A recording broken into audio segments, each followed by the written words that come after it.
All right. So, hi, I'm Saeri Wilde, and I'm hosting our open house chart lab for the Human Design Laboratory Foundational Intensive. And this one we're streaming live today, and just because we're closing up our enrollment week here, and we just want to share it with anybody who it might serve or might bless in their lives.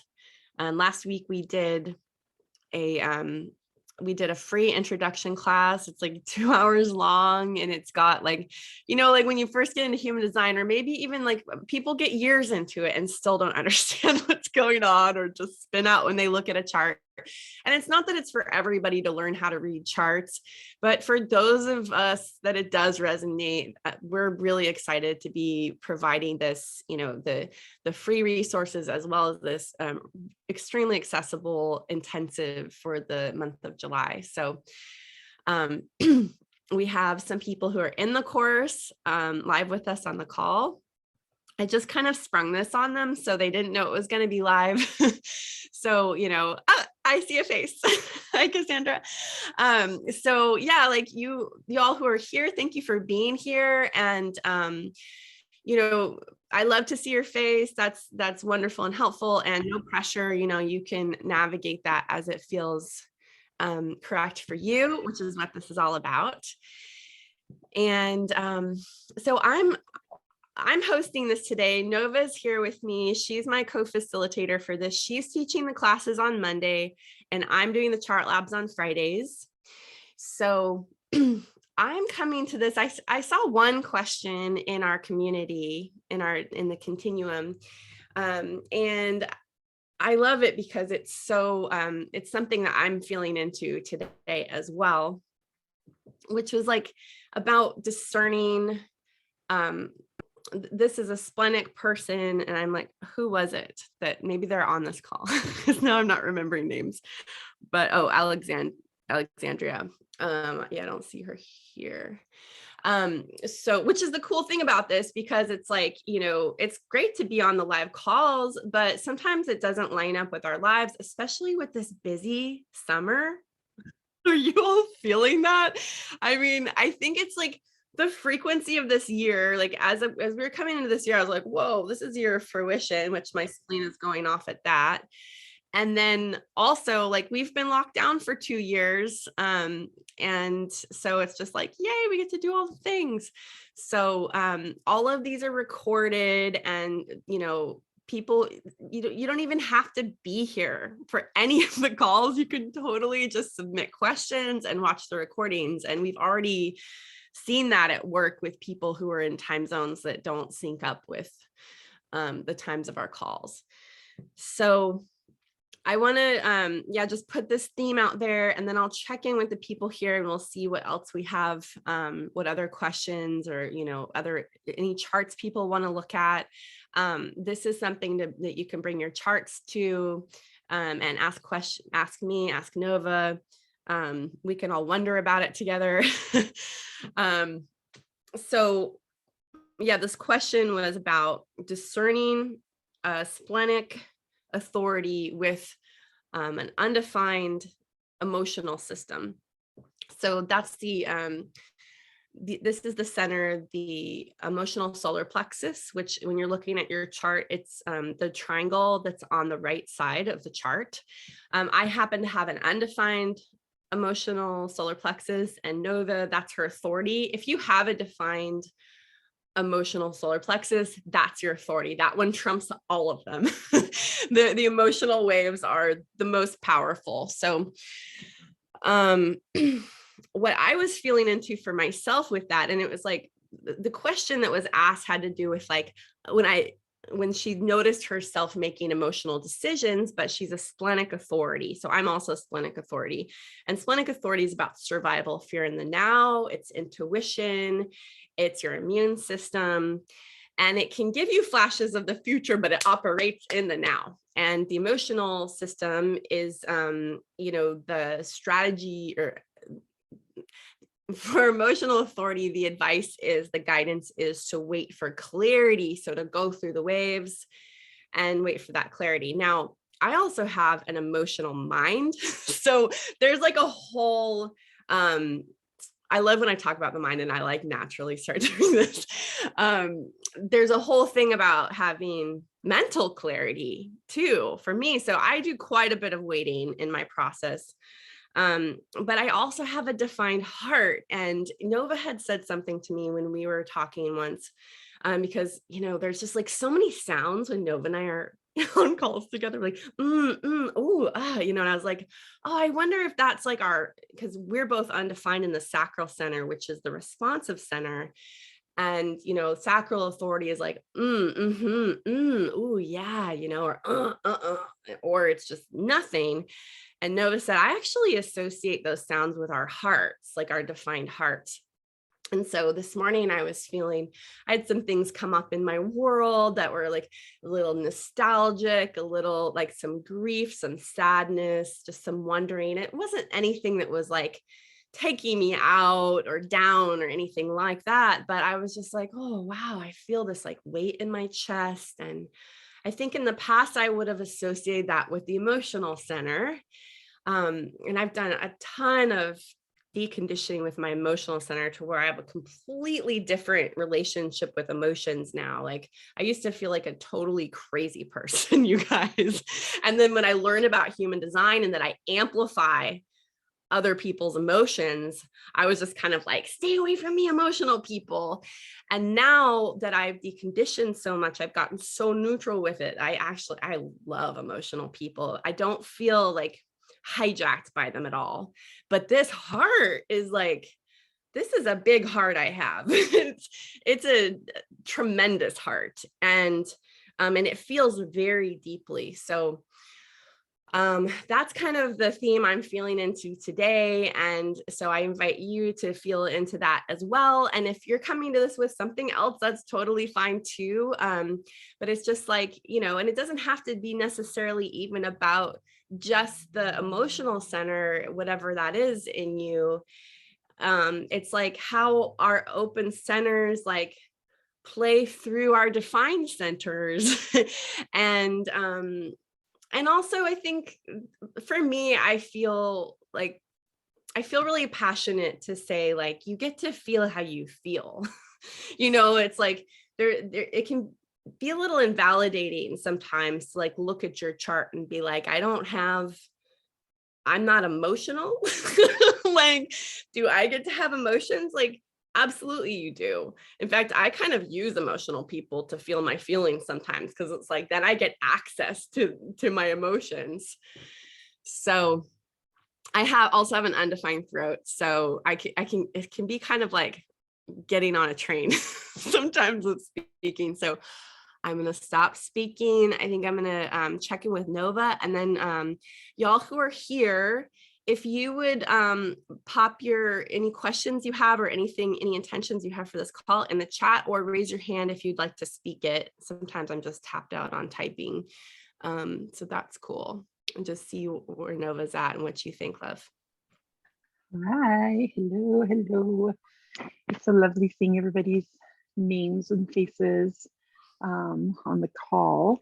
Yeah, I feel like I'm just along for the ride right now. I'm just enjoying everything you're sharing, and yeah, curious to see what questions come through.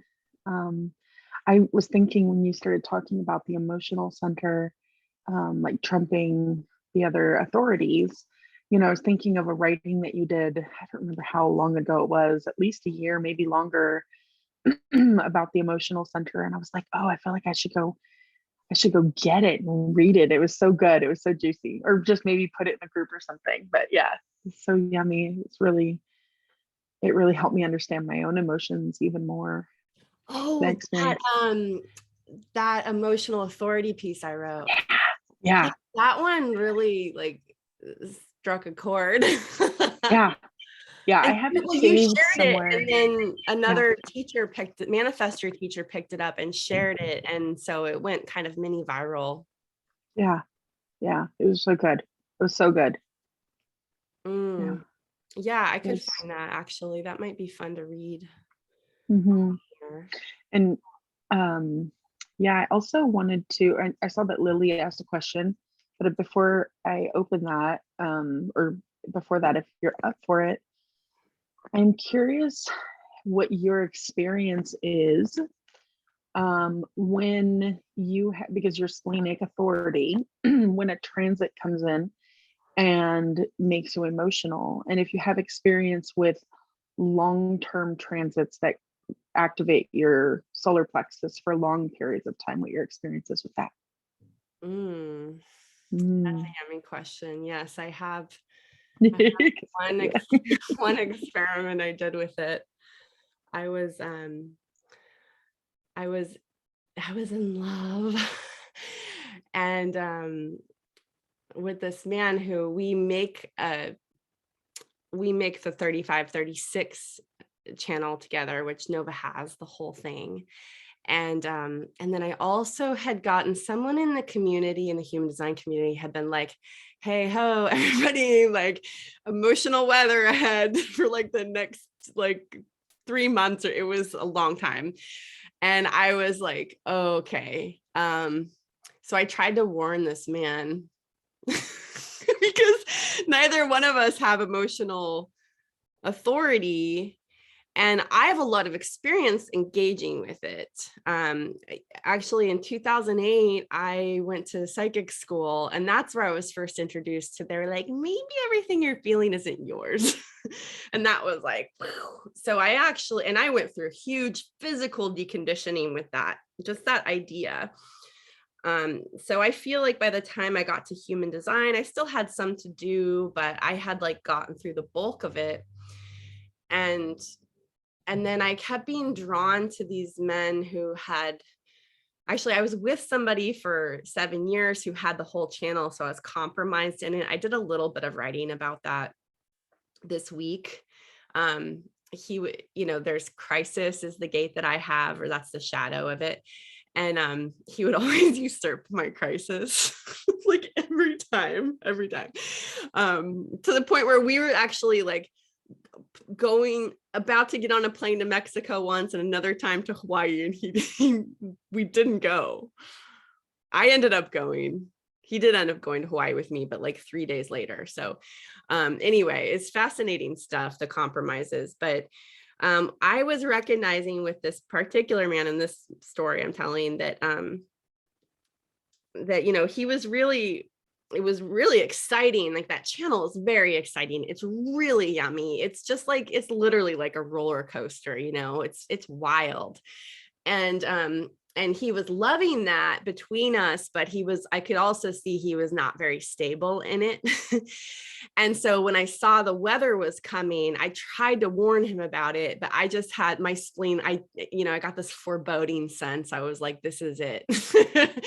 And it really did tip everything over. And it was fascinating to see that. So what was interesting for me was just the contrast of like me knowing my relationship with the emotions, and that I have like so many tools to work with them when they're up, and also just to kind of like not, I mean, I think that's something with, you know, I've learned that I can just kind of put it down, or I can shift gears, and I've helped emotional people with that before too. It's like, yeah, you're in a wave and this is really intense right now, but let's just like have a little perspective here.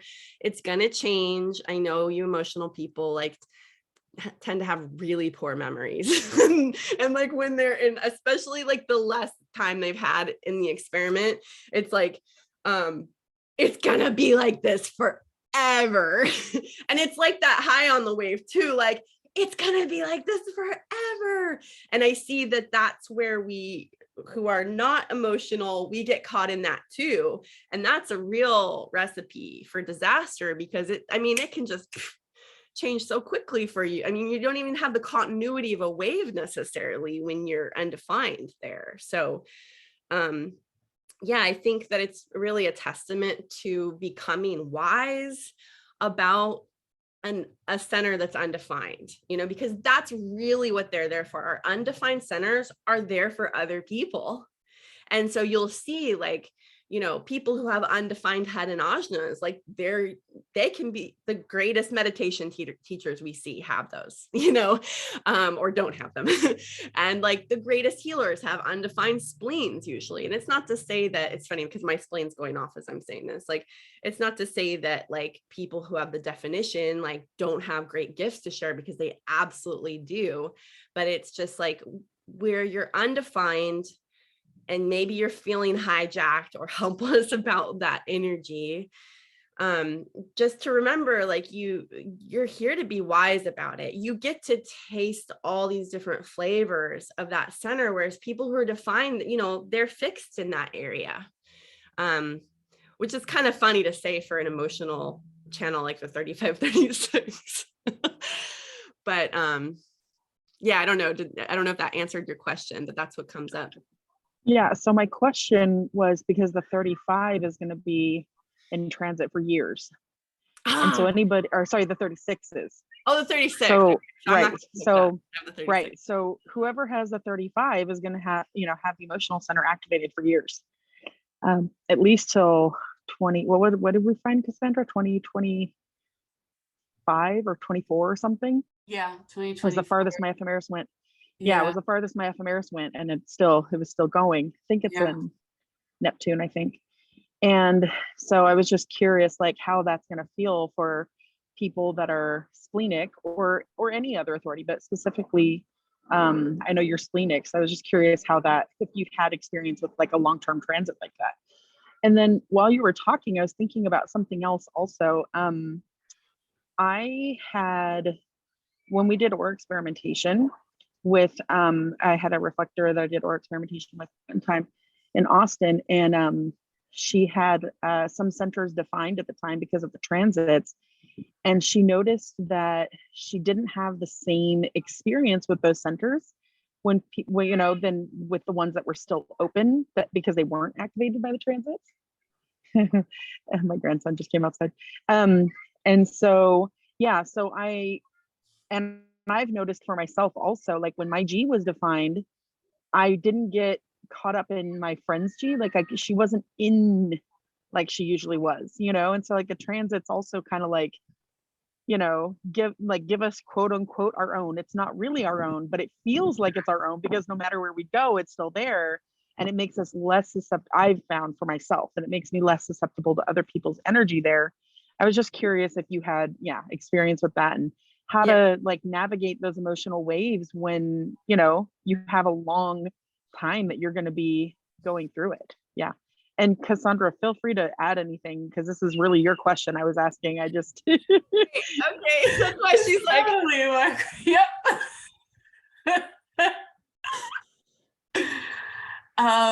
Yeah, I'm just really wanting to learn more about this, because I have a 35 hanging and open center there with the 36. And I had this whole conversation with my other friends, Manny sisters. And so we were all wondering, how long is this transit going to be, and what kind of effects are we going to feel, because we were all like really high on an emotional wave, like all together. That's a lot. Knowing that you all were meeting and then hearing about it too, I was just like, whoa, like the world is getting a like it's that big ripple.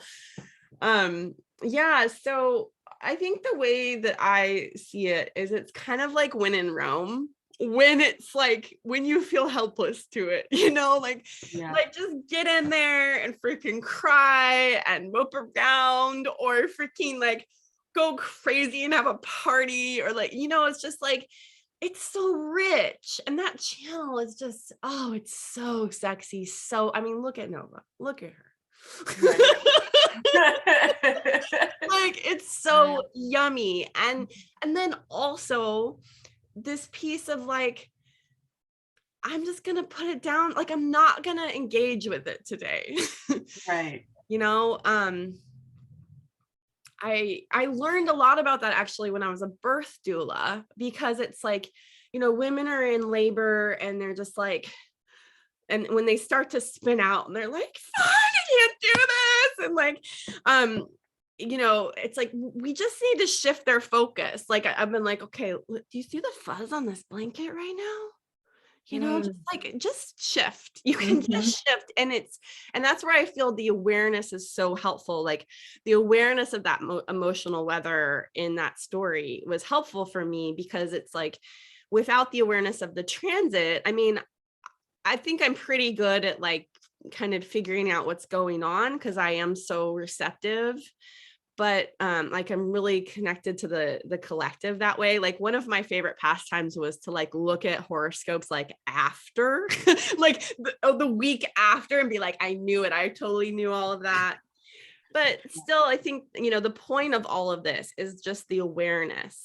Right. And what I've been seeing in my coaching practice, with this process that, Nova's been going through called Clarity Journey, is that because like we find the root of a problematic pattern in the first part of that process. And the guidance that I was getting to give to other people was to do nothing with it. Like do nothing. It's like you think like, oh, if I find out what's causing all this shit in my life, I'm going to change it immediately. And, spirit was just like, no, don't, like, just be still with it, watch it play out. Yeah. And it's been so magical because the awareness itself, well, I'm getting chills again, just it does change it. And it's not change it in the way we think of it, right? So there's this difference between our mind trying to manage it and being like, this is a problem. The mind usually is like, it's got to go. But, Yeah. and the reason why that doesn't work is because you're in there. You can't get rid of you. All the messed up stuff in our lives is actually protecting parts of ourselves that are just not mature yet. So what the awareness does is I'm just like, I'm getting cold with all the splitting chills. What the awareness does is it allows that it's like, okay, you're here. Oh, I see. There's an emotional activation. I'm kind of freaking out. And like, you just keep it, and you just watch it and you learn about it. And Right. it allows it to go, because usually they're really young parts of us, if not just like little babies or fetuses, Mhm. and that little part goes, it starts to be like, oh, like I can grow now. And so it's a real maturing with the emotions. And Right. I used to judge emotional people like universally. I'm a fifth line as well, so I'm like, let's just exaggerate this to everybody. But I used to judge emotional people as being really unskillful, and the more skillful I've gotten, I've been like, oh, I actually see this real stability in emotional people because they they may not look like it on the outside. That's what really tripped me up when I first learned about this. I was like, that's an emotional person? That one right there? That stone-faced person? um, but if you talk to them and you acknowledge their emotional authority and you say like, you have consistent highs and lows, they go, oh yeah. So, but they start to develop this wisdom about who they are. They I think they intuitively stop acting on the emotions. And they still like there's plenty of unskillfulness still. I'm not saying it's all healed, but I do find that is the tendency, because it is a really powerful motor. And like eventually, like, you're like, why am I going against this, so, and then the awareness for emotional people of like, oh, just don't act from the intensity of those Oh, for sure. emotions, Yeah. right? And so that's something to take into account too. Like in relationships, I pretty much just act like an emotional person. Yeah. Because even if we're not both emotional, there's a ton of factors when two people come together.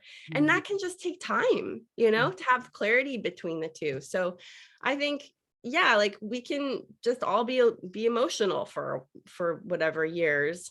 And there may be some things in your authority that are calling you to act outside of that. So I think that's just where the perspective shifts can happen. And it's usually not, you're splenic, Cassandra. Yes. Yes. So yeah, I mean, if it's really, really like one of those splenic things where you're about to get hit by a truck, you're not gonna like your body's just gonna jump out of the way, like I don't think there's really any harm in, waiting most of the time. And being a manifester, like you'll be moved, so like I don't think it really has to be that big of a problem. But if you find yourself kind of spinning out or feeling just like, I don't know, it can feel like, yeah, you're just on this emotional train and you're like, how do I get off of this? Like, just focus on some fuzz is my advice. Got it. Just like shift your focus or go for a walk, Right. like get outside. I had a bow to earth practice when I was postpartum with my daughter. My coach was like, I feel like you need to just put your head like all the way down to the limit every day. And I did that for 30 days. And actually one of our manifestor sisters, Talia, you may know, she was like coming in as a new client of mine at that time. And I had this call with her and she's emotional, that I was just like, if I hadn't been putting my head all the way to the earth for 30 days, I don't think I could have contained that. I don't think I could have held space for, just the astonishing magic that happened on that first call with her. Like, so, that I wasn't hopping on with her. I was able to like hold this bigger space and perspective and like groundedness and who I am with her so that she could experience herself. And then it just demonstrated like, I learned so much from that one call with her. So. Cool. Grounding. That's what I got. Let's check in with the comments here. Maybe Nova, you've been reading them and know what's going on in there. I see some. Yeah, so Inez had a question. He said the opposite here, defined emotional, completely undefined spleen. How would I discern what is mine and what is not around those with a defined spleen? Any themes to this? Yeah, a similar question came up on our class. Actually, it's recorded on that free class, which I'm like, I don't think I meant to pop it in the comments. I don't know if I did. I will, because I made it public, by the way. I made the free class we did last night public, or not last night, last week. Yeah, that makes my spleen go off too. It was so powerful because it was funny. Nova and I were going through the splenic center and we were about to move on to the heart center. And someone with an undefined spleen was like, wait, what about the undefined people? Because we were just talking about definition. We both have definition and we're like, oh, we love the spleen. Cool, moving on. And yeah, undefined spleen is, the not self theme there is to hold on to what's not good for you.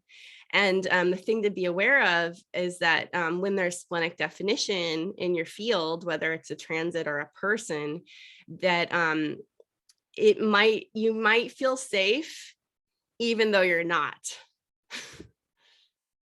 And it's like undefined splenic people, they don't have consistent access to that survival fear in the now. And so when they're around somebody who does, and like, this is like a pretty classic, like abuser dynamic, is that like the abuser has a defined spleen. And look, it's not across the board, but it's a very good example, I think. Let's say that the abuser has a defined spleen and the abused has or I'll just be fair and call them a codependent because they have a problem too. But the codependent has an undefined spleen. And so like what can happen is that like, the abuser can say like, this is good for you, or, you should stay with me, or you need me, or whatever. And, that might feel really yucky on a lot of levels for that person. And they have usually all kinds of health problems showing up. as a result. But at the same time, it's like, but it's consistent. So it feels like safe, like they're kind of like hopping onto that person's spleen, but what they're really doing is they're trying to heal that person's spleen. And they're hooked on it. It's an addiction, and both ways, like the abuser, the person with the defined spleen, is addicted to this undefined spleen doing all these things to heal them. But they're not truly healing them. They're just, getting a fix. They're feeling a little bit better. So you'll see these situations where, the defined spleen is kind of like running through the undefined splenic person. And, yeah, these are people who are great potential healers. And when they're caught up in these dynamics in their personal lives, they're not in service to the rest of the world. They're not well, usually. So yeah, I mean, I think all of this comes down to, and this is true for everybody, but it's like, you want to be with the right people. And, having an emotional authority, that's going to be what's informing you about like who you're with, like it takes time to know people, right? Like you don't want to like jump into relationships, jump into situations where your spleen is defined by somebody. Like if you're going to be with somebody, romantically or in any kind of like, intimate setting, like which could even be a work situation, like take your time and to have the clarity about being around that person, having your spleen defined by them, see how it feels to you, notice what happens in your body. I mean, even if you're like going to work and then you're going home and you're doing all this healing work all the time, like you could be digesting something for somebody in your environment, so that's, I don't know, I'm just getting this picture of like people who are great healers or, seen as like gurus. And like they have their times when they dive into the crowds, right? And they're like surrounded by all the people. But the picture I have of them is most of the time they have this kind of solitude, or they have like their seat that's like kind of set up apart from people, and this gives people like, it's a hello to them to be like, approach with respect, you don't just like come at this person. And I think of the same way of like there's this video I saw of this gosh, I can't remember their names, but it was this man and he had like done all this work with gorillas, and then he got married and he wanted to introduce his wife to the gorillas. And they came in on this boat and there was like this gorilla couple. And then like it was like a double date. But it was fascinating because like he had a relationship with these wild gorillas, and his wife, he was literally introducing his wife, and the male gorilla was just like on the like went around the perimeter like several times out of her aura, or just like right on the edge of her aura. And then like there's so much respect. That's what really struck me. It's like, if you were imagining that you were like going to be with a gorilla, you were going to live with a gorilla, like how cautiously you would approach that, And I think that we just get really casual about like, oh, this guy or this girl. It's just like we're all a lot, like I've come to really respect what I carry. I can be very, very unpleasant for the wrong people. and like you start to get the impression that might be who you are coming from a conditioned environment, because you're kind of gaslit into like going into certain situations and kinds of relationships thinking like, oh, this is who I am. Like the story that I had this morning that came with my kind of heavy heart was like, I've lost so many friends. And then this story came up and I was just tracking it. I'm like, I wasn't going with it where I would have in the past, but I was like, the story was, oh, people just don't stay with me for the long term, or I'm just not someone who people can handle very big doses of. And then I'm like, I actually have like Nova has invalidated that for me. So yeah, I think that's the completion of that download for me, at least for now. I have a question. Yeah. So could you talk a little bit more about the splenic, someone who's splenic and their potential impact on a person who is not, doesn't have that center defined, and how it can be, I got a sense that it can come across as potentially like a manipulative situation.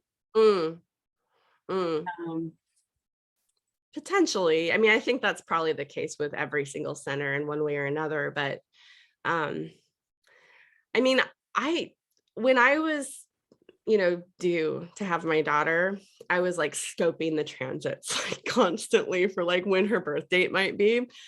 Ironically, the days that she was born and the design that she had, I had not scoped that for some reason, but there was a lot of open spleens around her birthday, and reflector days too. And I was just terrified to have an undefined spleen kid, because there's a way that in our spleens, like those of us who are defined, like we can get a little bit desensitized to the messages of our spleen, and that's where I started off before the recording. I was talking about, I think it was before the recording, how when I was in ayahuasca ceremony 11 years ago, I had this night where I was just like, the most painful thing I can do, the most damage I can do to myself is to not follow my intuition. Like the medicine was just showing me all these places where I got the message and I just ignored it. And, this is stuff about your health and your navigation in the world. Like that man I spent 7 years with, I mean, we broke up annually. It was a total mess of relationship. I'm really grateful to him. I learned so much, but like the day that I met him, I was at a coffee shop and I was walking into the coffee shop. I saw our bodies were like squared off. He looked me in the eye, he smiled at me, and I felt this like punch in my guts, like that I associated with love. And like just stomach turning, like, and I went, ooh. And then I literally heard, yeah, he's cute, but he's not for you. And and then I just turned on my seductive fifth line and I got him to like come and sit next to me. And I didn't even initiate it, but I totally did my little projector. And he ended up asking me out. And I was like, yeah. And I felt it again when he asked me out. Ooh. And I was like, oh, this must be really great. So the best thing you can do for the undefined spleens in your life is to listen to those they seem subtle, maybe at first, but I mean, that was so clear. And then I spent 7 years denying that. I mean, I thought of it all the time, but I just kept going.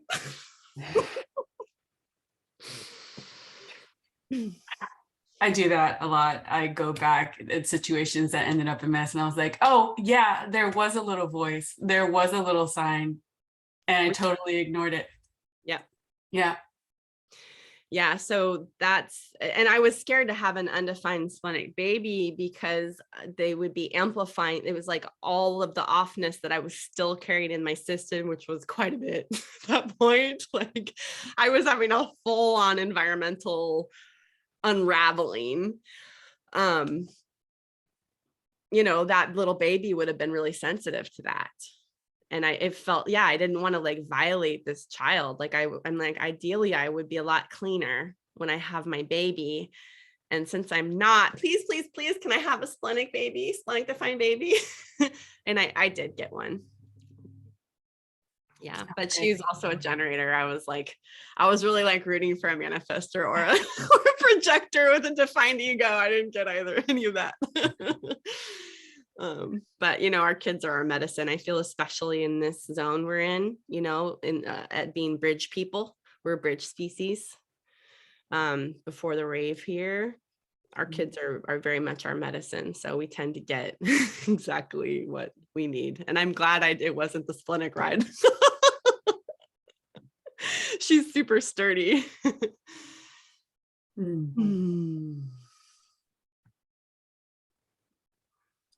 This is so fun. Like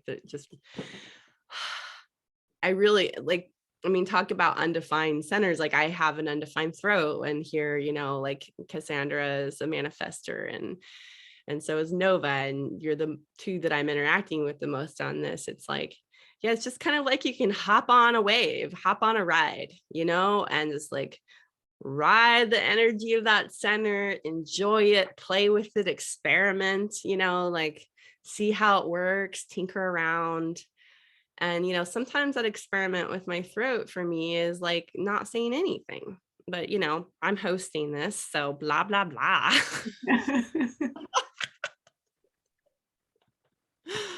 love it. Right. Well, I want to check in. Looks like Halima might have something. What's up, darling? Can you hear me? I have my headphones on now.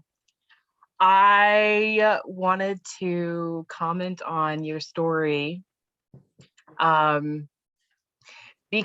I think especially, I mean, I'm only like 2 years into the experiment, but I feel like there's no wrong choice. Like you learn from everything. Like if you thought that was exactly what you were supposed to go for, it was like exactly what you were supposed to go for in order for you to go through the journey to learn, maybe react differently next time you feel that feeling. And so I feel like there's perfection even in what we call like, our mistakes or whatever, or our wrong choices, if that makes any sense.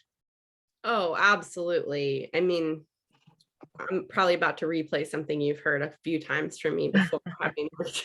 You've been working with me for the last few months one-on-one, but like, well, for one thing, like what I'd like to say hello to there is that it's a paradox, and you addressed it. It's like, it was perfect and I'd make different choices, right? So there's this Matt Kahn quote that I shall be quoting in perpetuity over and over and over again. And it goes, because it really captures this perfectly for me.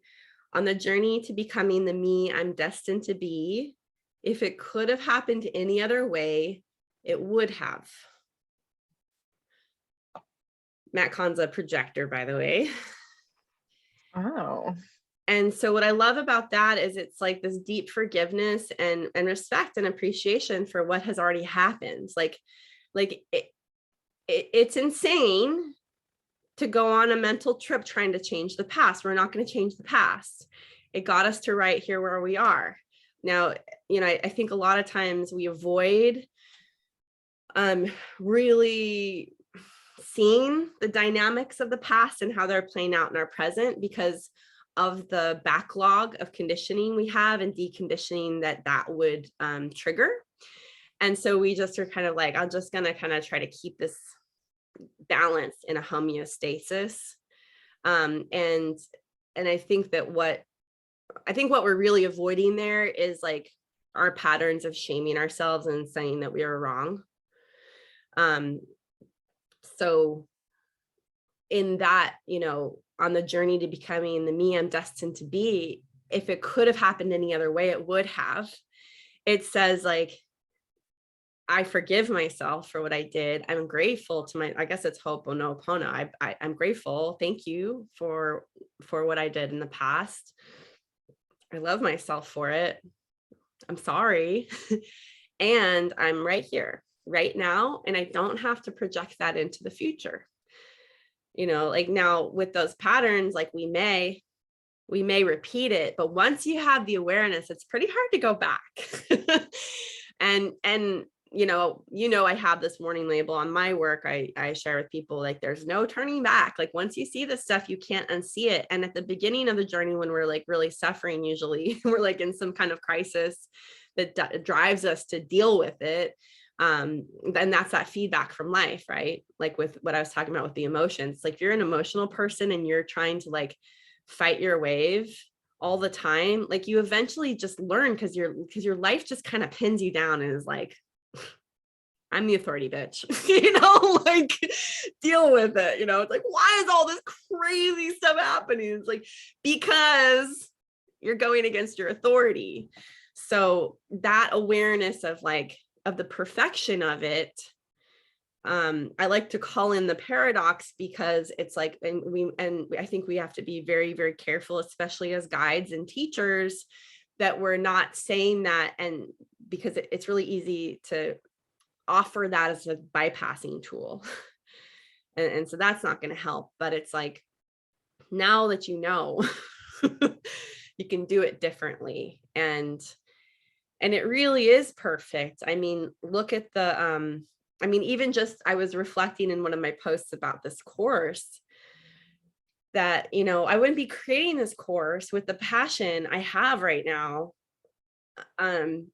if I hadn't gone through my experience coming into human design, flailing, trying to find my teachers, piecing it together, doing my own study, just, having teachers who are deconditioning and in denial of it, like at the same time, that I don't know, it was just like, that was perfect for me, for who I am, and my mission to and the guide that I'm here to be, that I can now provide, offer, hold space for people who have people's journeys in their experiments, that so they don't have to go through what I went through. And then I don't have to say, well, if they don't go through what I went through, they won't get what they're supposed to get. That's not true.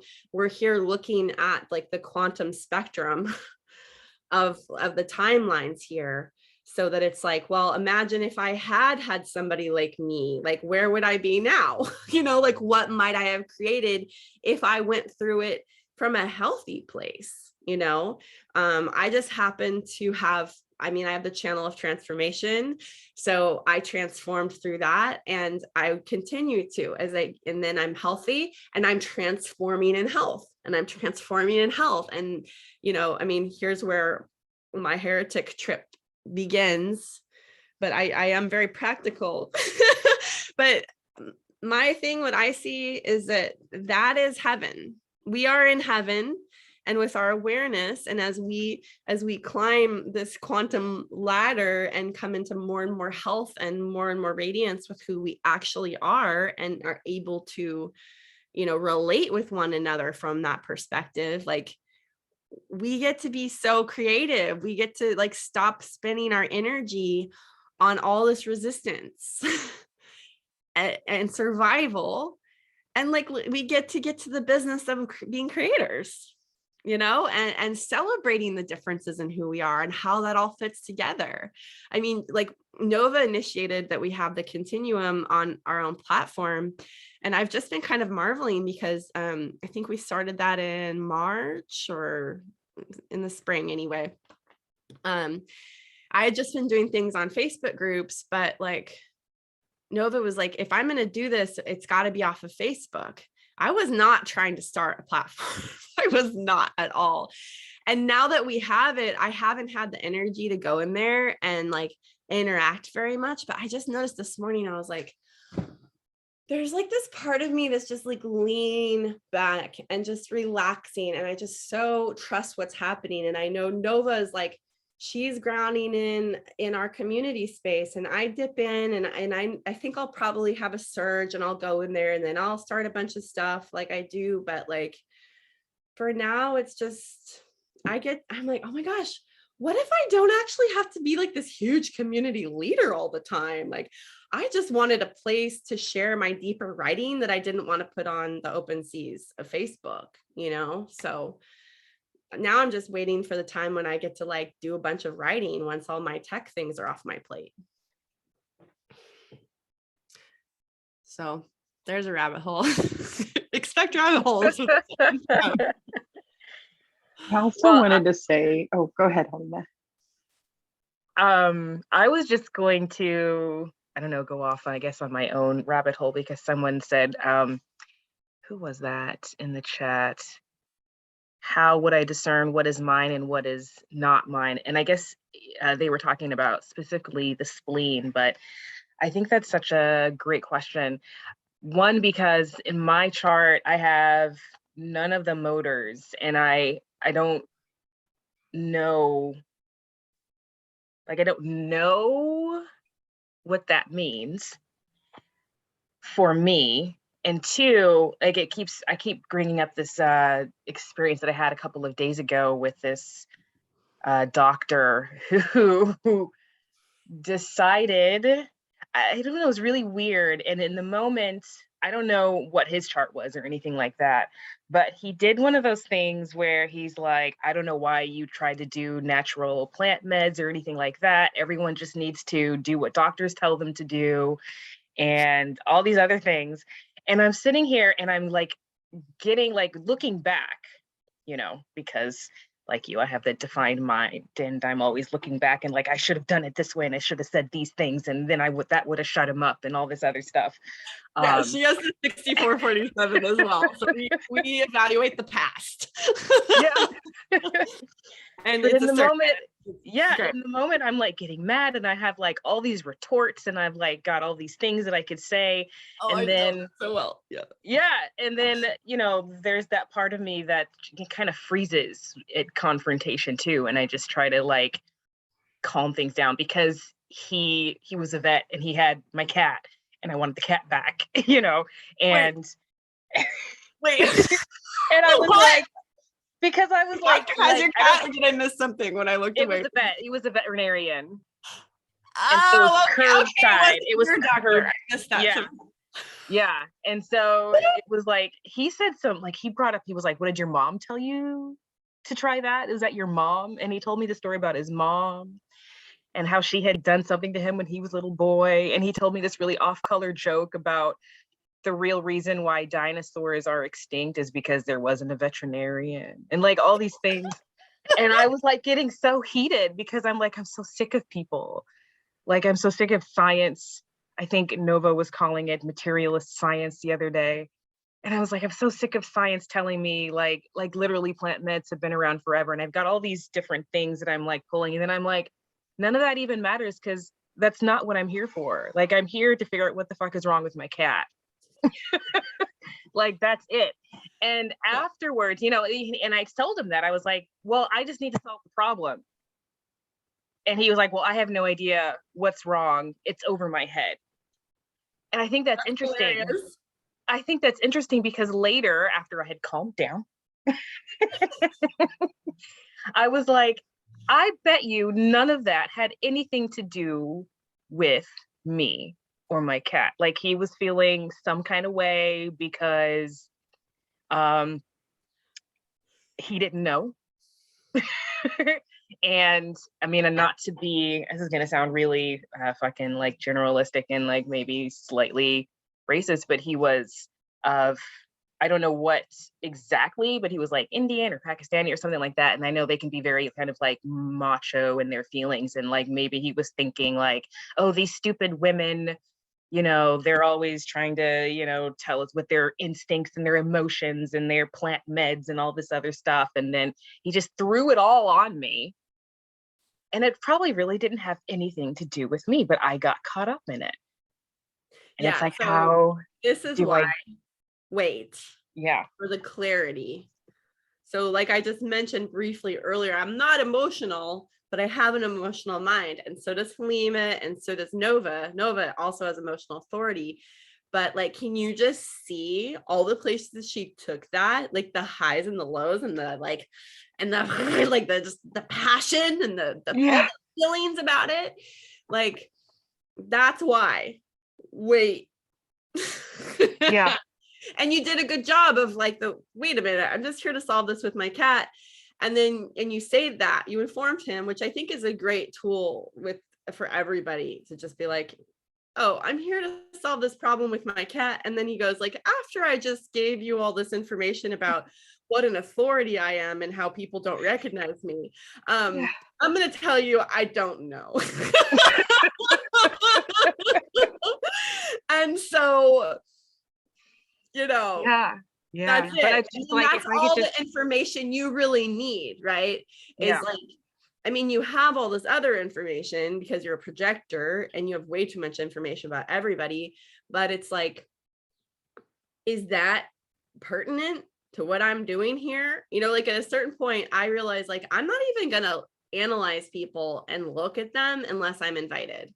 Because I was just going around trying to heal freaking everybody. Actually, when I walked up to the Berkeley Psychic Institute for the first time, years and years ago, they called me an out of control healer. That's what they called me. They're like, oh, you're an out of control healer. And it was so, I mean, it took some years for me to really like cog that. But that's what we're doing when, you're picking up all this information about this man, you have all kinds of insight, and then you've got this circus of a mind running all these different patterns, searching for the pattern and the reason. And then it's like, wait, I'm just here to figure out what's wrong with my cat. Can you help me with that? Nope.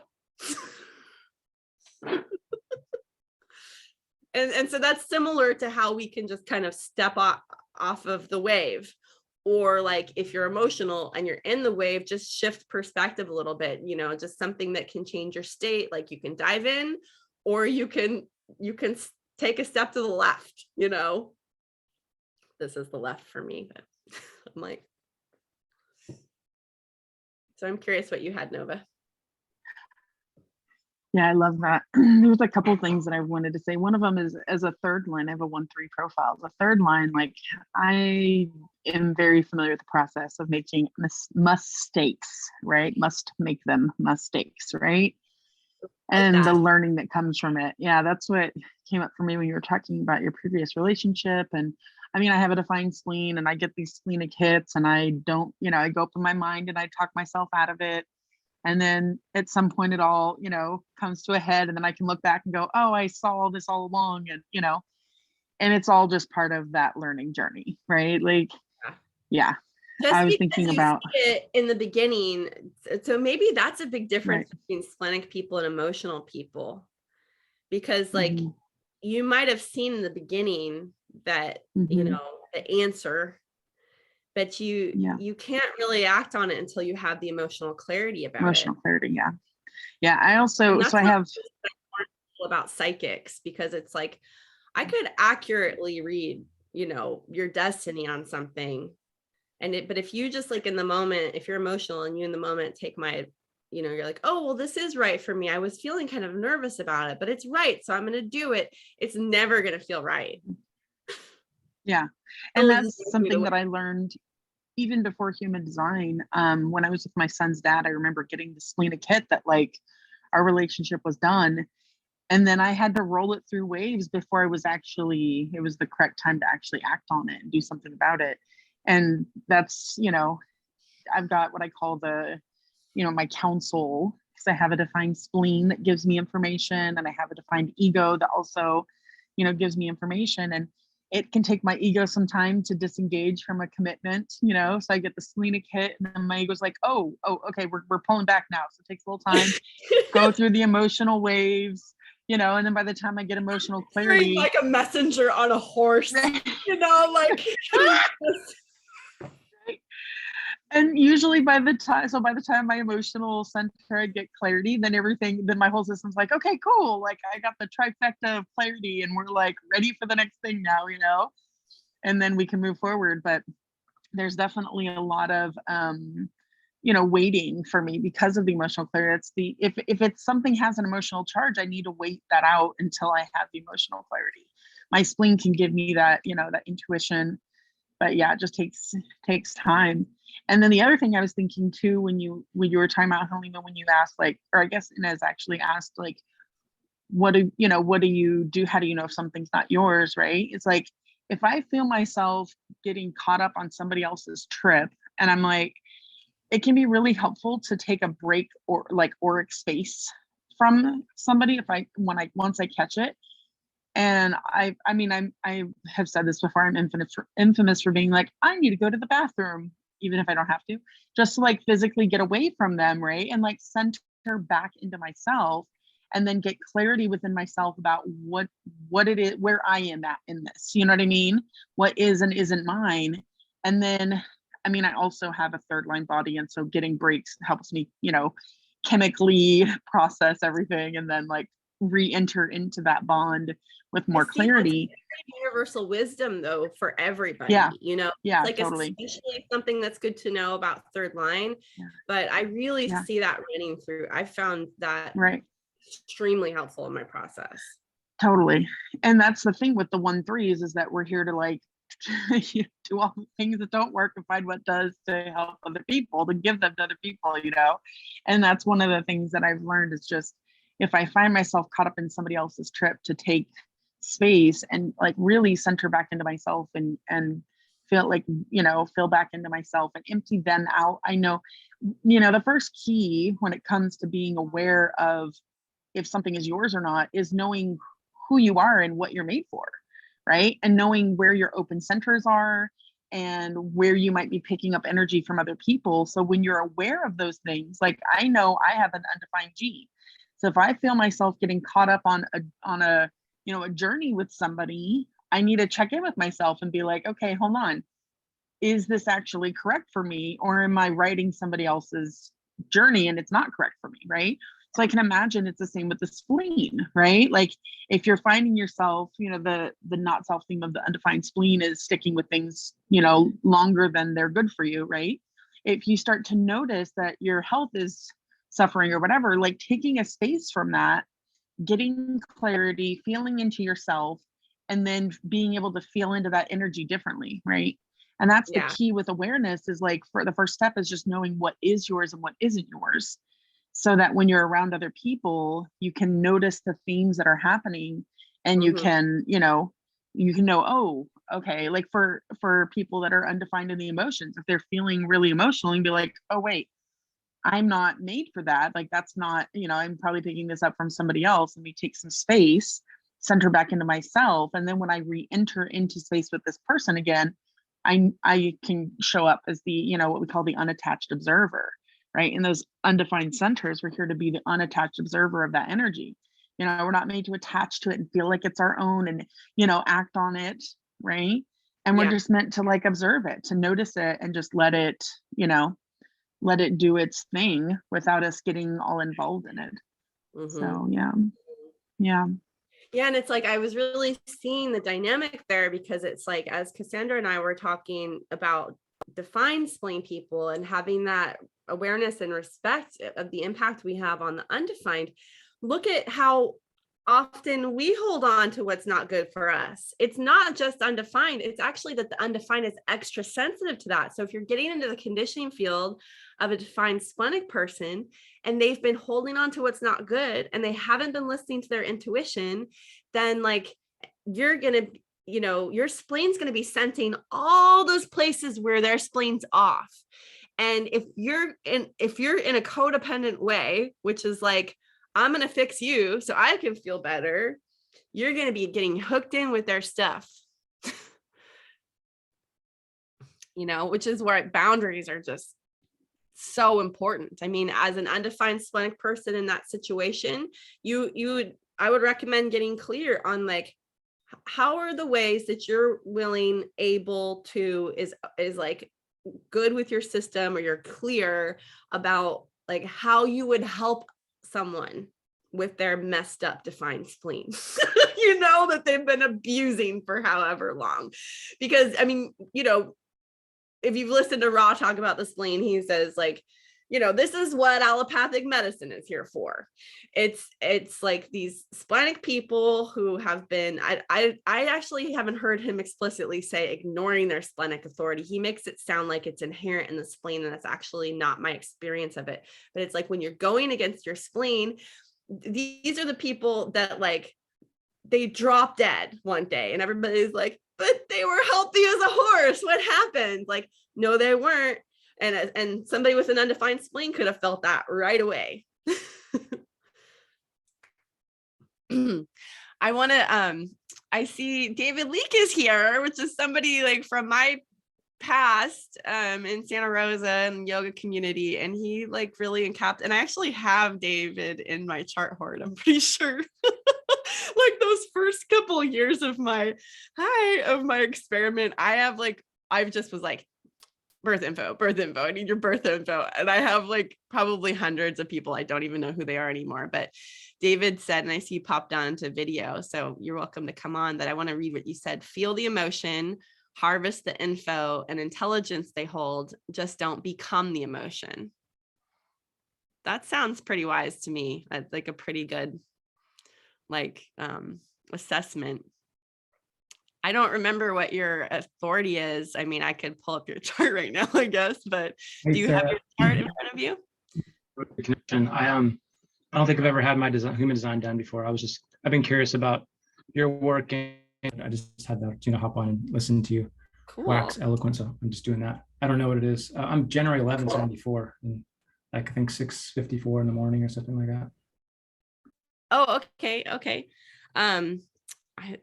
For some reason that's like making me blush. Let me see if I have it. I feel like I do. I feel like it, like you were in that zone when I looked it up, but maybe not. I do.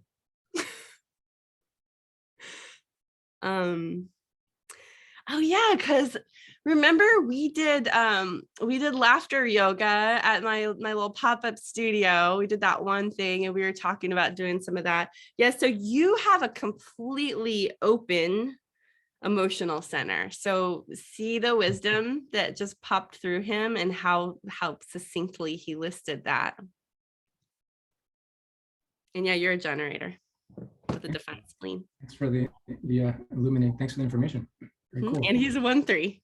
So you've got that trial and error, bonds made and broken theme, mistakes that Nova has too. You guys have the same profile. Very cool. Nice to see you. I'm gonna hop off camera and finish up some stuff. Okay, sir. Thanks for being here. Good to see you. See you. Here it is, glorious.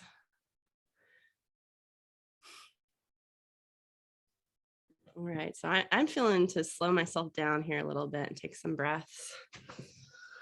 Maybe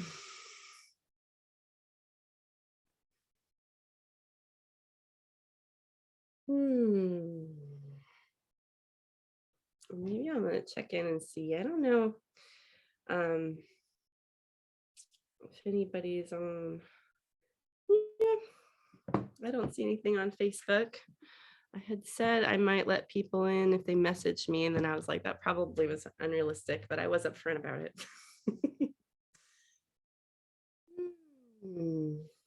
Yeah, so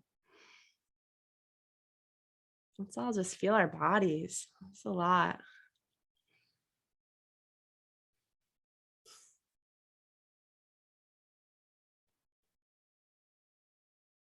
I feel really sensitive to the way that, we can turn our design into stereotypes that box us in.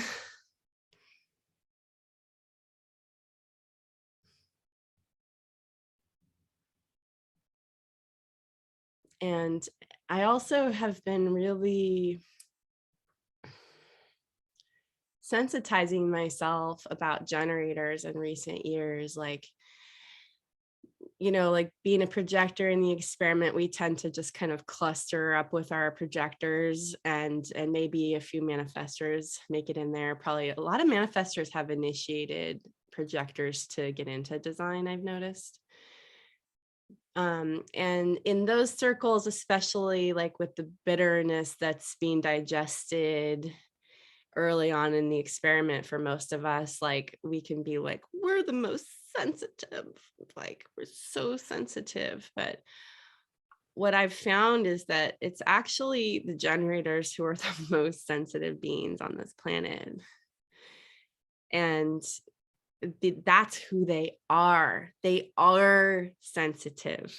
Whereas like projectors, especially, but the non-sacral beings as well, are like, we're sensitive to who they are. Right. So it's like we're talking about defined spleens holding on to what's not good for them. I mean, I was with a manifesting generator who compromised me in the 3536 and didn't recognize me in that way for 7 years with a defined spleen, you know, just like making myself sick all over again. I'd already healed from a bunch of stuff before that. So with the sacral center, I think something to acknowledge is that, you know, what we're registering as our sensitivity may not be. It may be a generator in your space and you're feeling them going against their sacral response. You're feeling the resistance that they generate in their field when they're, you know, from their conditioning to go against their response. And I just had a breakthrough with a generator friend the other day, and I've had this experience before, but it was still just like a revelation when it happened, because it took me a little bit to kind of like figure out what was gonna support this person, because they were saying so many like wise things, and that, you know, they're like mulling over a decision. And I was listening, and I was kind of meeting them on the mental plane with some things, and this makes sense. And what about this? And here, let me tell you a story about something that, you know, is like that. And then I just was noticing, like, wait a minute, like my spleen hasn't gone off once in this call. And so I just gave them that feedback. I was like, oh, you know, you're so brilliant, and everything you're saying makes so much sense to me. But you know, what's funny is I just haven't felt the resonance. And I'd asked them a question about the thing, you know, if they would like to do it or not. And this mind response came out. Well, but I do. You can hear it though. And so, you know, I said, you know, what you said, that answer, I don't know. I just didn't feel it, you. And they go, do I want to do that? You know what? No, I don't. And then my spleen lit up like Christmas. So, you know, and I had the opportunity with one of my clients, a projector, to support them in navigating with some generators in their space that they're like, they really want to help them, but they're getting on the mental train and basically like supporting that person to be out of touch with their sacral. And that's going to feel yucky to everybody. And like, when we don't know why, like, then the projections start to whip up. It's because of this or that. Or like Halima said, like, okay, this sounds racist, but maybe it's the, you know, it's like, wait, you don't know, you know, but there is some information in there. And if the more that we can have the awareness that like, whoa, I'm in a freaking flurry right now. Like, what's actually going on? Wait, my body's just been kind of quiet or heavy. I could just give that feedback to my generator friend. And then her response, she felt that in her body when I said it. You know, she had a response to me saying, I don't feel you. She went, whoa, okay, there it is. And that's just like how, like, what deep access we all have to our own information, like the information that really matters for us, you know, so that less and less we don't get hijacked, or we get hijacked and we have the awareness of it. Like, I had this amazing experience with Nova about enrolling this course, because it's like, we did this really fast, actually. I mean, we had a lot building up to it, but on the solstice, we were just like, it was a Sunday, I think. And we're like, let's just get on a call and be friends. And like, we ended up having a 5-hour meeting when we birthed this course. And then we were like, and I carry shock in my design in my cross, and Nova has the other side of it, the love of all things. And I have that too. So she's actually compromised with me there. But I realized, like, the next week when we were mid into our free week, and we were just discovering what we were doing, like step by step, I was like, what's happening? Like, the shock started to thaw, and I'm like, wait, what did I sign up for? What's happening right now? And my mind had like been running all these different stories about like, I don't know if Nova knows how to enroll this. And like, what's going on, or she has the energy because she has company and she's doing all this other deep work. And we got on the phone, and it took us, I think, maybe an hour before I just got down to, I was like, you know what? I don't know what it is, because she and I are both really like beautifully mental. So we were like going back and forth and analyzing all this stuff, and it was so great and smart and blah, blah, blah. But I was like, you know what? Maybe I don't know what's going on, but just something in me feels just like off. Something's off. And what we discovered is that just the approach for how people get into the course was not aligned. Like, it was actually creating a lot of work, and it had an energy signature on it that was like, I'm a lot of work. So like, and people can feel that, right? They go to sign up and they're like, and whatever stories they have about why, like, I want to do it, but I can't because we're blah, blah, blah, or I just didn't, I don't know why. It's like, well, we had this big sign, the energetic sign on it that was like, this is a lot of work. And then we were even speaking to that. It's like, it doesn't have to be a lot of work. You can come and just lurk and watch and be present and soak up the connection or whatever. But it's like, no, you just actually have to set it up in a certain order, which I already knew how to do. And I just hadn't done it that way for some reason. We fixed it. And then we were like, all right, now we're just cruising. And that dreading feeling in my spleen eased up. So yeah, how do you tell the difference between what's yours and other people's? You experiment. Yeah, and I was gonna say too, like, what ended up coming of that was taking this week to just be like slower, right? And like, you know, not just jumping into the course. And I remember when you first got that splenic hit and you were like, so I'm thinking blah, blah, blah. And I was like, oh, well, I'm all geared up to just dive in. But then as I rode my wave and moved, you know, one foot in front of the other, that's how it ended up being. It was like your intuition caught it early and knew that was what was coming, is what it felt like to me when I look back on it, right? Like, oh, she knew this was coming. And I just had, you know, not gotten there yet because I was like, you know, very much in the strategic, you know, mind part of like, okay, and then this and this, you know. And so, yeah, it unfolded so beautifully. And this week has been, I mean, relatively very relaxing and been so nice, just kind of gathering people together and starting to get some conversation in the laboratory and, you know, getting a feel for what people are wanting to dive into this month. And so it's really exciting to, you know, like how it worked out, right? And it took, you know, you being able to catch that in yourself and, you know, and inform me. And then it just unfolded that way. It was like, oh, okay, yeah, I can feel into that. You know, give me a minute. I'm emotional. Let me sleep on it and see how I feel the next day, blah, blah, blah. And then it just unfolded that way. And it's been such a beautiful week. Yeah. So much so. And yeah, like, so that informed me. It's like, there's the piece of me having the awareness of like, oh, wait a minute, something's off. But I still was in a mental realm, and I came to Nova with the thoughts, you know, and because of Nova's thoughts about it, like one of my things was like, I don't know, like we should do a class on Monday. It's the 4th of July, like people, blah, blah, blah. Nova's like, I don't care. I'm here for it. You know, like I'll do a class that day. And I'm like, okay, probably lots of people don't care that it's the 4th of July. Maybe they like, so I'm like going into mental realm and I'm like, okay. And then we part and we sleep. And then the next time I'm like, Nova, I feel like we put out a lot last week. Maybe we're going to be tired, you know, like she's like, I'm going to be fine.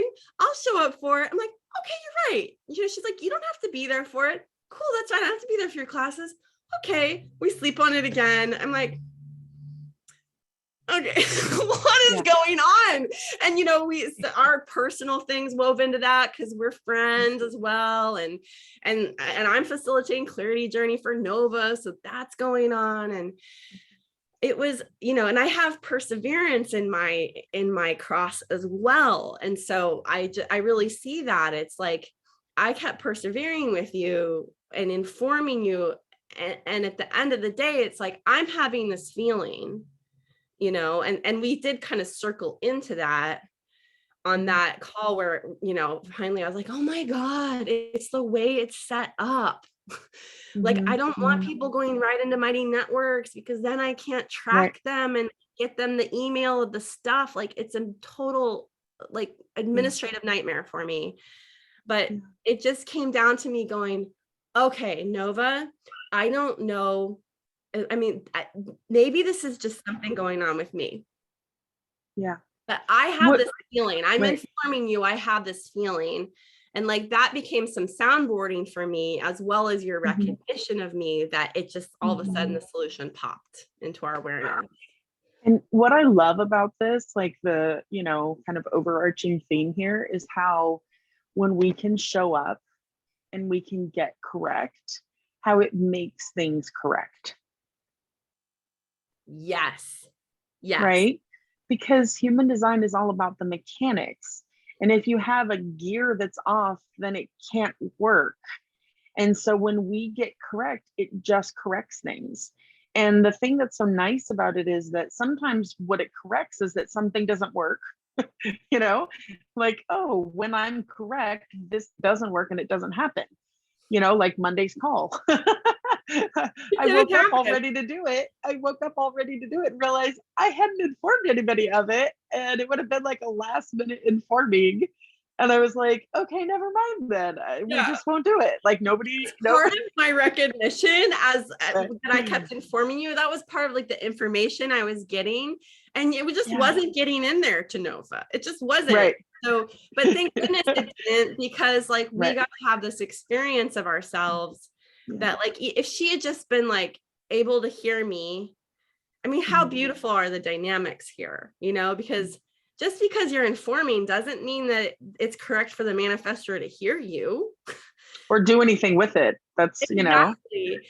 We have to come into it our own, to initiate it on our own. And like, and thank goodness you're so sensitive to your initiation momentum and flow that like, but if you had, and you just been like, okay, Saeri, you're right, let's take Monday off and blah, blah, blah. Because I did kind of have the plan already. I did kind of understand that.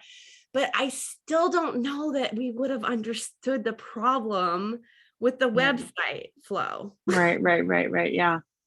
Everything just worked out so beautifully. All the pieces came together because we both just showed up correctly, and we just kept unpacking it as we were moving through it. And I mean, for a little while there, I felt like I was like strapped into a ride and I didn't really know what was happening and where it was going. I was just like, okay, now I'm doing this, and now I'm doing this, and now I'm doing this, and I don't have any, like connection right now. I don't know what's happening, just on the ride.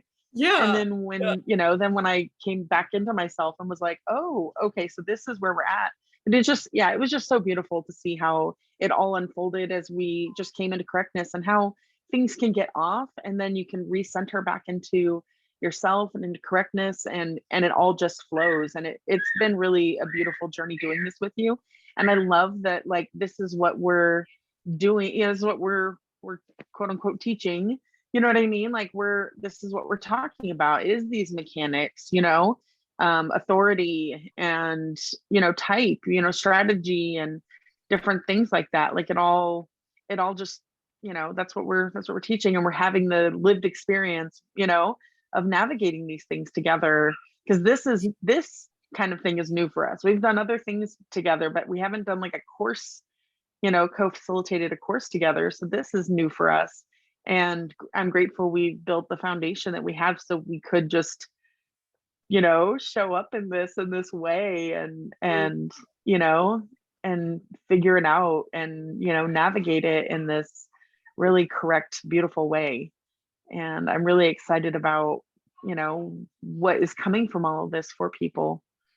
I'm really excited about everybody in this group, like everybody that signed up. I am like so excited about every single person that signed up. Like, I'm like, oh my gosh, I get to get my hands in your chart and get all delicious. And Oh my gosh, yes. I'm so excited. I'm so excited about it. Mm. Yeah. My heart just Oh. so big. And was there something else there Mhm. on the end there? Oh no, I just noticed the time that we're coming up Yeah, on we're time. wrapping It's up, like, but oh, what a great closing. instinctively we're like, you're bringing it to a Yeah, close. So, and yeah. I was just sitting with my heart, because you light up my heart so much. And just and that's intense.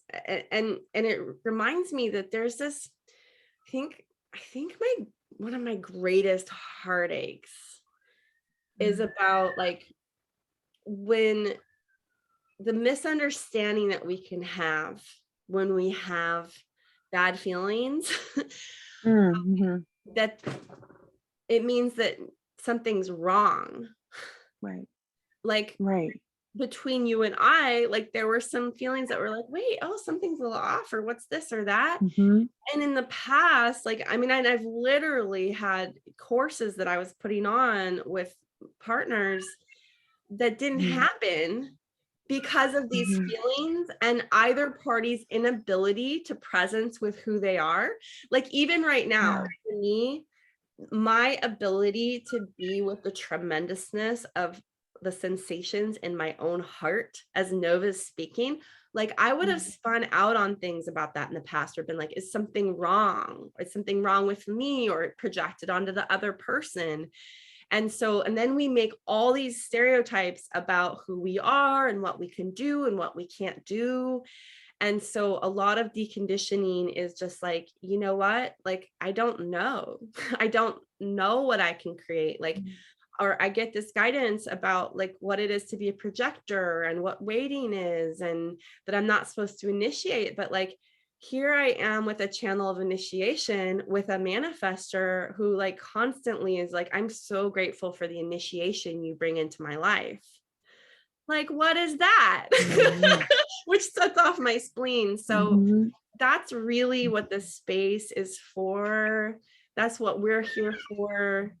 And and you know, and then one other thing I want to drop in that is like, you know, Halima was saying she was feeling called to offer a study group for human design, and she's a client with me, and I was just like, you just come and do it in here.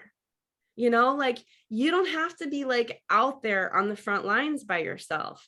Yes, I did that. Yes, Nova did that kind of thing, but it's like, again, like we have this quantum opportunity to support our fractal in a way that is like, it's protected from the frequencies that are not in alignment with our fractal. And that means that we can experience ourselves with less resistance in these spaces.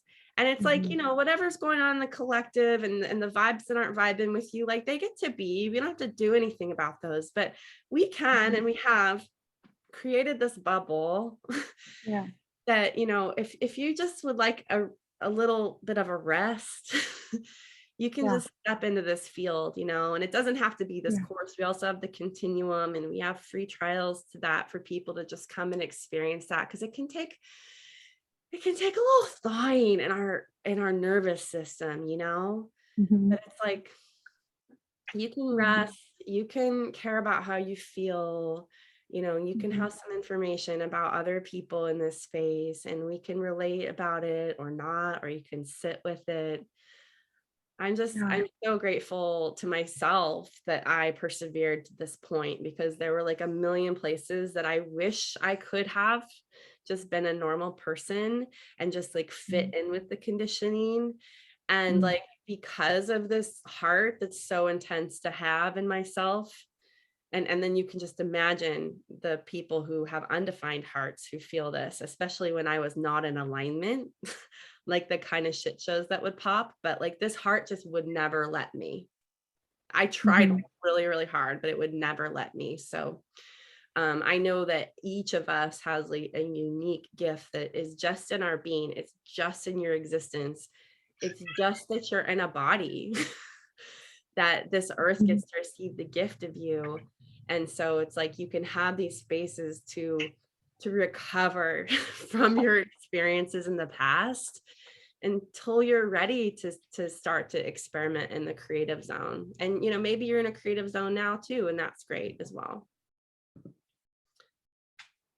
So I see Nova had like just given up on me stopping talking. I'm talking in my background, so I muted myself. Okay. That's so funny. I love it. See, I have a story about that. I don't care. I'm really solid, but I'm like, sometimes like when my throat gets activated, especially in groups, I feel like I'm just taken, like I'm speaking for each of you. And that was part of my brilliance as a yoga teacher, but also why I couldn't keep doing it, because I can't just like have that be a public thing, Yeah. People would be like, oh my gosh, I just went through like, it's like going to an ayahuasca ceremony, like they just wanted to come in and stretch and breathe, It's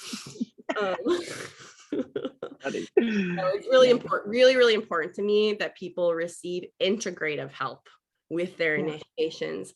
Like we get really, especially in this Western culture, it's just like, oh, initiate more change, like bring in the truth, blah, blah, blah. It's like, yeah, that's great. And that's happening. And it's happening really rapidly and out of our control in our time. But also, so we don't need to push that along. We don't need to be like, not everybody needs to go to ayahuasca ceremonies or go to a bunch in a row. It's just, what's really important is that we integrate and integration has to do with detoxing what you've been carrying that doesn't resonate with your form anymore, because it doesn't reckon your form is uniquely designed for your frequency, that it's here to contain that and to deliver that in this life.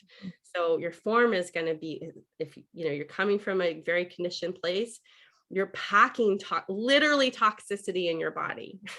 You literally have baggage.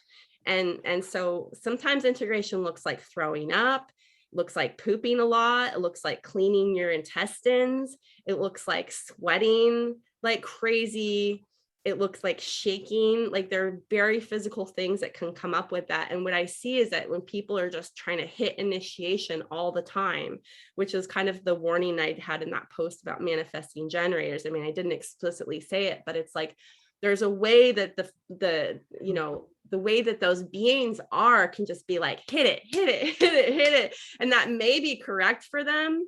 But although I see a lot of them can benefit from it, a lot more integration, but that can really just get us in these trauma loops where we're actually like one of the cues I would say when I taught yoga is like, don't traumatize yourself with your trauma release. Like you get into like a really deep pose and your leg starts shaking and, your feels come up and then you push yourself deeper into it, to like, until you're just like, like totally freaking out. It's like your nervous system is getting fried again. You may be releasing, but you're just picking it right back up into your system. So yeah, these are spaces to integrate as well as gently as possible receive those initiations, because it's like, I thought that this 2551, this 5125 channel I have, the channel of initiation, which the 51 is shock, I thought it was really, rough. Like I used to call it a medicine punch, but the more skillful I have gotten with it, I'm like, no, it is so gentle. It's so merciful. It does not, when we have a rough experience of it is when we have a lot of baggage that we need to detox. But when you start to catch up with who you are, it just gets so gentle. And I really recognize that with you also, is that your 51 is so clean and it does do the shock, but your 25 it provides such a soft landing. And I really appreciate that. I really love our duo for people, like, because I'm a manifestor and I'm here to initiate and you have that channel of initiation. Like there's this way that we both have the 25, so we both have the soft landing, you know what I mean? But and the way this course is set up, where we start on Monday and we do like content and dig into, you know, people's lives and whatever, and give people, you know, quote unquote homework, you know, whatever. And then we have the integration at the end of the week, and people can bring their questions, they can bring their experiences, and, you know, there's like, it's built in this. And we have the community space for people to post anytime if they can use help or support or have questions or whatever. There's just so much, there's so much soft landing, because it is, you know, we want to go deep. We want to really, you know, we want to really get in there and give people, you know, really helpful stuff. I mean, I have 9 first lines in my chart. Like, I dig deep, you know, I want to get like really, really in there so that it's helpful to you. So, you know, get like, you know, really, really helpful. There's this, a lot of times in human design, it can be very vague, you know, there's a lot of Cliche. It can vagueness. get kind of cliche. Yeah, that too. And I really want to get into the practical of it, because like for me, I have the one that's the investigator, and then the third line that's the experimenter. Like the practical application is so important. And like, so I love that we're bringing all of these pieces together for people to really have a really solid foundation. Yeah. And the integration around it. And there, she just said that. yeah. And I'm just so excited about all, like, I just can't say enough how excited I am about all the people that are there. I mean, we have like such a variety of people. We also have like a lot of manifestors, which I think is so cool, because oftentimes people don't get to be privy to a lot of the details of the manifestor experience. And I know like Halima has a son that's a manifestor, and I know Inez is a manifestor, but there's like, you know, there's so many, you know, manifestors or people with manifestors in their lives. And, you know, and so you don't always find spaces with a lot of manifestors that will be able to, you know, share their unique experiences and whatnot. Like, we just have a really amazing group here, a really amazing group. And I'm so excited to just get to dig into all the details of, you know, everybody's foundations, and do our initiation magic, and, you know, integration, and really hold people in their experience this month. Thank you so much, sweetheart. Ooh, I feel complete. I feel that, like, yeah, understanding how to have peaceful interactions with manifestors is like a game changer for anybody. I've been deep in that experiment, and I think that, you know, our connection is a testament to that, because I did kind of initiate us being friends. Yeah.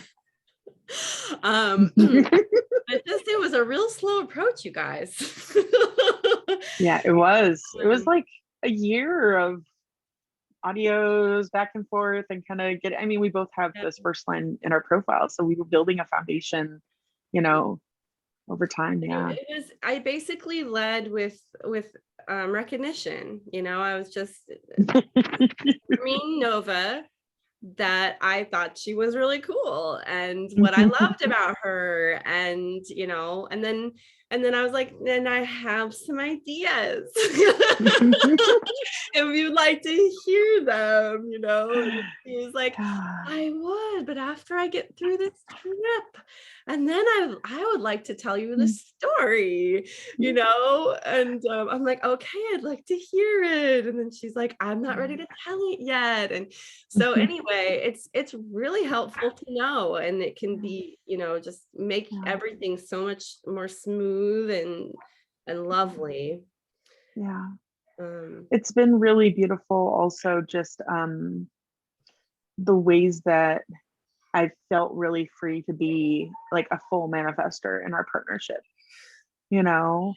Like, even I was thinking when you were talking about Halima doing the study group, like when you sent me the audio yesterday and you were just like, oh, like, you know, I talked with Halima about this, and, you know, we're thinking about doing this thing. And I was like, hell yes, you know. And there's like just this way that we're both able to show up correctly, and it just all comes together. And I felt so free in my creativity as a manifestor to be able to initiate what felt correct to me, and that means the world to me, because I don't always find spaces like that where I feel really free to initiate, you know, as is correct for me. And we're you know, happy to help you. It's like, I feel like we served that up on a platter to you, you know, because we were like, we worked it out, and then I'm like, here it is, and then Nova just said yes, and we were probably going to do it anyway, but that gave the project this infusion of your energy, you know. So yeah, and that's about how and I love that. And that's the other part of it, is like just trusting what comes through you also, you know, and just you being free to do what is correct for you also. And, you know, and just the way that we've been able to, like I said, pull these amazing people together and this amazing offering together. I'm so lit up about it. You see Nova's comment? Nova's comment? I'm sorry. Halima's, I know, I was cracking up about it. Yeah. She says, Nova the girl. I love it. From that girl story. Just taking our time, checking out the perimeter. We're all gorillas. Okay, well, we've gone a little over. Obviously the people who are still here are here for it. I have this idea to inform about something I know about the courses that I run, and then check in with the people who are here if they would like to, if they're having that experience, and if there's any questions they want to ask. So what I've found is that, is that people don't know what I'm doing. Like, I can explain it, but because there's like always like this deep, mysterious, transformational aspect going on, and I'm highly mystical, you guys. Like, I mean, I did not do it like any drugs for the longest time because I am already tripping, but that, like, it's just this phenomenon with my programs that people are like, I don't really know what it is. Like, I'm drawn to it, I want to do it, but wait, what is it? And then sometimes they can stop themselves not knowing what it is. And it's not like I can explain it to anybody. I can't. I've tried. And I mean, that's the beauty of Nova being strategic, is she can put out some logistics so you guys can understand what this course is. But I just want to say hello to that phenomenon. You know, the breakthrough I had in offering group programs was my manifestor coach invited me to create it from mystery. And that was like a total miracle. But so I just want to check in if anybody's having that experience. That, I mean, y'all who are on this call most of you are already in the program. Even if you're in the program, you might have that feeling. So I'm just curious if anybody's feeling it, and if there's any question that might bring up for you that you might not even realize you had a question that's popping right now.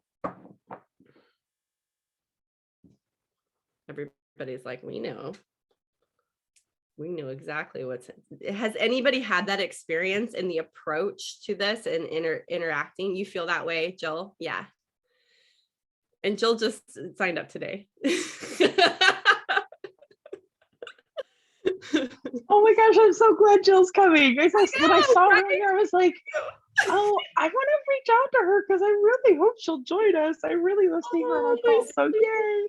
Spleen, yes. I'm just gonna check in with Facebook and see if anybody's paying attention. Yeah, totally, Lily. Yeah, Halima, I have that same experience. I feel like all things related to Saeri are an enigma. Yeah. So I remember being like, I don't understand, like, what is clarity journey? You know, and I still don't even know what else is in it. Like, we did the first 2 ceremonies and I'm just kind of like, I don't even know where this is going, but I'm here for it. So yeah, it is. I just knew that I was drawn to it. So yeah, I totally have that experience with Saeri. And I have been informed about the trajectory of this and where it's going a little bit. And then I also see Lily as that she has the hardest time explaining human design to anybody. Like, well, what the fuck is it? Yeah, totally. Yeah, I know. And Lily's like, she's such a huge, like, she just tells everybody about it and sends so many people to me. And she's such an amazing support with with it, but it's so funny. She's like, I don't know how to explain it, but it changed my life. I love it. That's perfect. I know you've talked about Lily quite fondly with me. I don't recall her type though. She's MG. Oh, she is. Oh, yummy. Yeah, she's got the 34/20. So she's got the pure manifest really energy powerful too. Yeah. I like it. I don't know how to explain it, but it changed my life. Yeah. As in my coming into being a coach and interacting with like this idea of marketing and communications and blah, blah, blah. It's like a lot of times we get kind of hypnotized by thinking that people need information. And that's what this aspect of myself being an enigma has taught me so much. It's like, actually, a lot of times it's not in service to be talking about logistics with people. There's a way that like when we just embrace the enigma of it, and we tell them what we do know, like that's huge information. It changed my life. That allows people to feel it for themselves instead of giving them a bunch of mental junctions where they can run off and try to be figuring it out. So is the fifth line thing an enigma?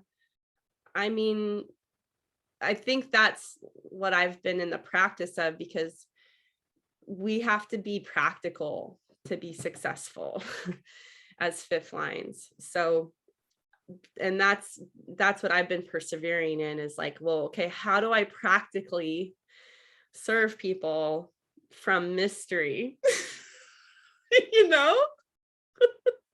And I mean, my answer has just been, I just connect and I just tell the truth. That's what it has come down to me every time. I mean, when I've just been like pulling my hair out with my coaches, especially that manifestor coach who invited me to create from mystery. And he would just ask me like, well, what is actually the thing? What do you actually have to do here? What's most important? And every time my spleen speaking, just like it did with that ex-boyfriend that I completely ignored. It just said, I just tell the truth. I just tell the truth. So it's like, hey, Jill, I'm wondering if this is seeming like something that would support you. It would be great to have you in here. Do you want to come? So. Yeah. And I think too, with your rightness, you have 3 right variables. And so that, that yin receptive energy, you don't have the strategicness and the focus. And for myself, I knew for a long time, it was really hard for me to find the words to explain what it was that I do with people. And still, I'm like, it's an experience. So it's kind of hard to find the words to really explain it. But also as a manifestor, I've learned to inform more so I can give people like actual information, so they can feel in for themselves if it is correct. But I've had to play with that also. And I do have that leftness that allows me to be able to get strategic about some things and focused in and whatnot. But yeah, I definitely love the mysteries. And there's so much, I mean, this is the information I can give you, but there's so much that I can't even explain. I mean, even when we went to the Manifestor Women Retreat, we were like, there's a couple things we're going to do, but like, let's see, like what we all walked away from wasn't those things that we did. Yeah. You know what I mean? It wasn't like, oh, we did that. I mean, some of it was awesome, but really it was just, there were so many things that we couldn't even account for, couldn't plan, that happened. And that's what I love about these kinds of experiences, when you come into spaces with people like this, like what's possible. That's why I'm so excited when I look at the list of people that are in it, and I'm just like, oh, I have an idea of how amazing this is going to be. So yeah, I love that. Yeah. Okay. So I have an invitation to share, and then I would like to share about the sequence leading up to Human Design Experience Mexico in January that Nova's initiating. Oh yeah. So my invitation is that if you would like to be a part of this, or if you're already a part of this and you have other people that you're like, oh my gosh, like this would bless them so much, like, I'm willing to work out something like that would make it so that they can just get in, like, Yeah. and through the weekend, we are saying we're closing enrollment today, but it's like, if you reach out to me or Nova and you're like, I really want to be in, or I really want my friend or my husband or whatever, to be in this, we're happy to support you in that in whatever way we can. Like, we're just here, like, wiggling around and interacting with people and seeing what it takes. And we're just curious, and there's no limit here. That's how we feel. I mean, we had this idea, if we had like 20 really engaged people, like that might be a lot, but we thought, you know what, if we do have like a bunch of people, we're just going to add a day. It's not a problem. So, we're truly here to create this with the people who are in it. So if that tickles you, like, let me know. And then, so yeah, we have a sequence that's unfolding in our offerings. And this is kind of the first step. I mean, I guess opening up the Continuum membership space was like the first step, and we've been having way shower events in there. But a lot of what I'm hearing as we're talking about this is just like this deep respect for what's correct for people, and also deep respect for like how distracted we have been. And so it's like, and how much cool healing shit there is to do, that we could do, and that we can just really get lost in the mix of like get sold on somebody's amazing writing about the work they do and think that's the thing that's going to make a difference for us. And it might not be. And so it's like, I know a lot of us in the industry have had the experience of just like, I've done this, I've done that, I tried this, I tried that, I thought that was going to help, and then I tried this and I said, oh, so it's like, and that's fine. That's an experience, the journey to becoming the me I'm destined to be, yada, yada. But like, for those who are ready to just start being like squarely on their path, I have a process I've created called Clarity Journey that Nova is going through right now. And so Halima is about to wrap up in it. Jill did witness ceremony with me. And so next month in August, we haven't even worked this out yet because we're getting through this. We're getting through this week. And then when we're chugging along with what we're doing in the lab, we're going to be talking about that. But we're going to be doing something where we share witness ceremony with people, which is where you find the root of the problematic pattern that doesn't change seemingly no matter what you do. And then in September, we're going to be offering a group opportunity for people to not only go through the full clarity journey, which this sounds cheesy and really coachy, you guys, but it creates unstoppable clarity. It means like there's like, you're truly on your path and like nothing could stop you. And it's a process to actually get there, but this is like gives you the foundation for that kind of clarity. So we're going to be taking people through it in a group. One of the things, like, as I've gotten this process, I very much feel like I received it and then just like worked out how it works. But as I've just been like, I want everybody to have this. I want more people to have this. It's an incredible enrollment tool if you are in any kind of service-based business, because it makes sure that the alignment is there. And then if you discover it's not, it gives you a clear next step for that person. And it's a gift of their life, of who they are for the rest of their lives. Like, it is a profound service in itself. And then it can also discern if you have that high alignment to like go forward and do whatever the work is that you do with people. So we're also going to be facilitating, or we're going to be teaching people how to facilitate it. So I wandered a little bit with what I wanted to say is that I was like, I really want to share this with so many people, and I'm only one person, and I've been facilitating it one-on-one. So this is an opportunity to share it with people. So it's like, you can go through it, without having to do it one-on-one with me, and that's going to be a whole very rich experience, because there's going to be, you're going to have buddies and lots of witness and support and people going through it with you. And then also you get to learn how to do it. And that is a ready-made business for itself, actually. And in fact, after Human Design Mexico in March, I think what we're going to be doing is having something where you can actually enroll clients to go through clarity journey with you, where you facilitate it, and then you're supported in our group of facilitators as you're, getting that more experience that way. But actually, you can charge for it. So through our program. So anyway, Nova has initiated Human Design Mexico at the Rave New Year in late January. And so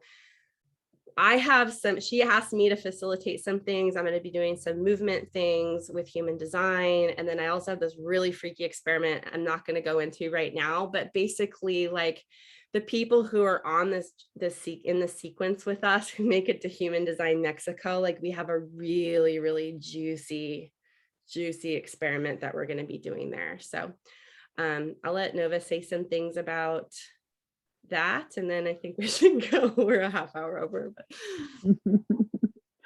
yeah, I love it. I'm really excited about all of we're starting with the foundations course. It's building the foundation that we're like building all of these things on that are going to get us I'm excited about the Human Design Mexico. I haven't really talked a lot about it yet, and I was looking at the calendar and I'm like, oh, should probably do that soon. If people are wanting to get passports to come, they probably need to know about it. I had a question this morning about the dates, because they want to get it off of work, and they need to put that notice in. I was like, I'll talk to Nova about it. So yeah, it's time. Right. It's so funny that I came back from the Human Design Manifestor Women retreat, and I was like, okay, I'm clearing my life so that I can do this retreat. And then instead it was like, so let's do this Human Design Foundations course. And so these last couple of weeks have just been like hijacked by that. So I do intend to, once we get on a roll with the course, probably next week, I'll start having, having more to share. But I got my my person that I'm. And Halima, we have no clue, but noted if it'll be live streamed. Right. Right. Ideally, I would like to do.